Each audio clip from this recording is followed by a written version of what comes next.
understanding with the SEL is that they are standards, but they're not funded and not enforced. Because there are definitely different local control. There are different levels of SEL depending on the district. So, I think that is in play as well. So I do believe that we have the wherewithal as a board with local control to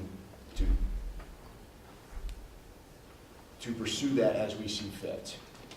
Can I ask what's changed? To other entities, and you can see what the program is, where it came from.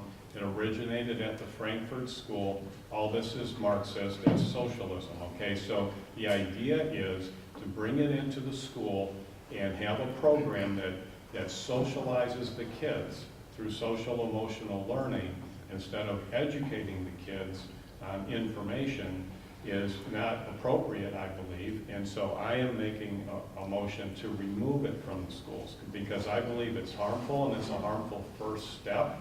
And we have Dr. Patino here who works at Shaker, and he might be able to expand a little further that at Shaker it was brought in at a low level, and at Shaker they now have a full-blown social emotional learning CRT basically program going on there, including a DIE person, a diversity, inclusion, and the E is socialism, equity and socialism, the same thing. So at Shaker, it started out at a very low level, and now it's full-blown.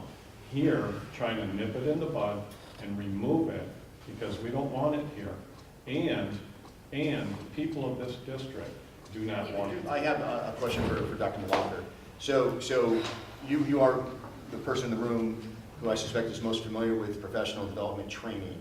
Are there other professional development programs that could be potentially implemented, which would allow for the professional development that you believe is appropriate for our teaching staff that would not have elements of SEL in it?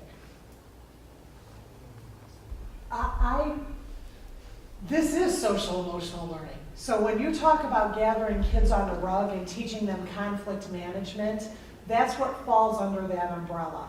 So when you ask, are there ways to train teachers on how to work with students that don't incorporate social emotional learning, those two things are not exclusive. So if you were to say to me, Melissa, we don't like XYZ, we don't want equity training, and I could say we don't do that. We don't want this, and I could say, okay, we could make sure that we don't do that. There is a very broad umbrella of social emotional learning of which we have put responsive classroom under. There is no program that you're going to say, let's teach teachers how to work better with students that don't incorporate, communication skills. That falls under the SEL umbrella. Conflict management, that falls under the SEL umbrella. So we can't separate those two things, that clearly as you would like it to be. I understand. Again, we may disagree on But